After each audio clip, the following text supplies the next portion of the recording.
Samahan niyo ako sa aming biyahe papunta sa Sitio Salafay sa San Jose Occidental, Mindoro.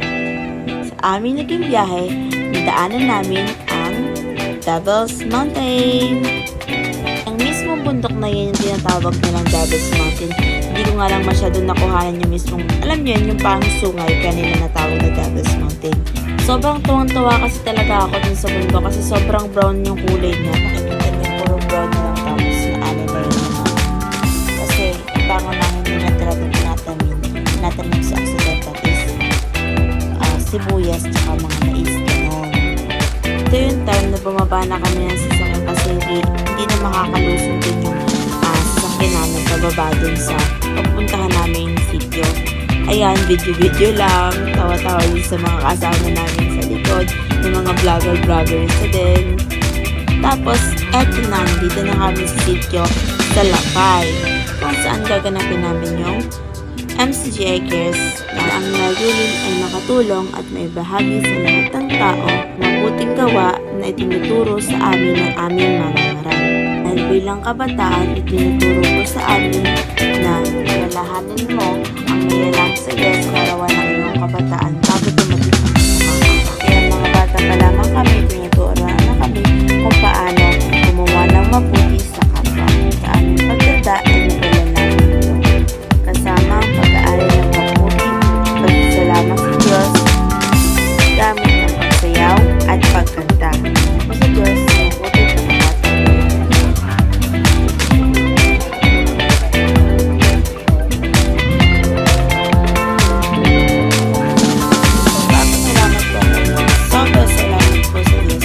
pagkakataong makabahagi po sa napakagandang gawain po niyo. Recording po ng pinalampas sa pagkakataon na makabisita pa sa pagkakaya sa Amalia. Sobrang ganda po ng lokal nila as in. Like, talagang yung sarili ko na wow, ang ganda sobra ng lokal. Like, hindi niyo po yung loob. Sobra pong lawak. At bumaba pa po kami dyan para tignan niya sa ilalim kasi sabi po sa amin na may bidet po yung kanilang CR dito. So, na-intriga po kami mga e-aban.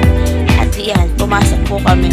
At confirm, meron po talagang bidet. May bidet po yan as in. Ayan, nagulat pa nga po ako dyan kasi umilaw. Yung palag binuksan po yung ilaw. Hindi kasi po namin makita yung switch dyan kaya nagulat po kami. Biglang bumukas yung ilaw. At ayan, hindi kami maka-get over talaga. Lalo na ako po. Alas, niyakap po pa nga po din ng course. Sabi ko, sobrang ganda ng lokal. Tapos na po kami sa Wonder namin. Ayan, pag-akit po namin, nagko-cover po yung mga national TV ng nakakaaliw. Sobrang wala lang. Video lang kami. Pinapasama kami dyan para mag-record daw po kami. Tama daw po kami sa record. Ganon. Tapos, ayun namin sa mama kasi gusto lang namin sila panoorin. Nagkaano lang sila dyan, nagmamarking spot. Nag-review. Ito na ata yung pinakamasayang araw sa akin. Siyempre, bagong pagbaba ng Occidental, papunta ng Oriental. Hindi tayo papayag na wala tayong memories dun sa past na nangyari sa atin. Dun sa Occidental Mindoro. Ito na yon. With National TK at sa lahat na kasama namin.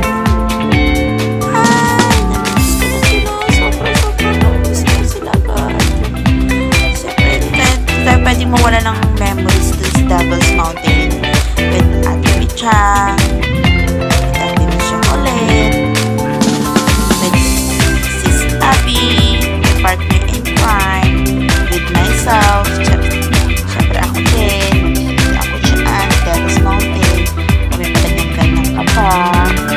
Tapos, ayan, with Ate Mitch, hindi namin nakuha yung gusto namin gawin. Sa masayang araw mga araw kung saan uuwi na tayo ng realidad. Batangas City. Ito na yung pauwi na kami. Dala-dala ang masayang memorya. Lalakad kami papunta dun sa Batangas Port. Ayun lang kami as in parang tahimik lang. Ganon. Tapos hindi namin naasahan. Ayan, nakita namin. Napunta namin yung national at saka division. Ayan si Baljover. Sabi namin, takot-takot na kami kasi nakikita namin sa post nila na ayun, nakasakay na nga sila nila, ganyan. Tapos di namin na-expect na maabot talaga namin sila sa pier. Like, pauwi na din sila. Sobrang saya ko kasi talaga naman hanggang sa pag-uwi din. Bakla ka dyan. Nagtingin-tingin pa kami dyan eh. Sobrang saya ko bakla hanggang sa pag-click ko nung sasakyan. Sinasakyan nila. Pinicturan ko. Ganun nakalalabi ang pagkasaya ko.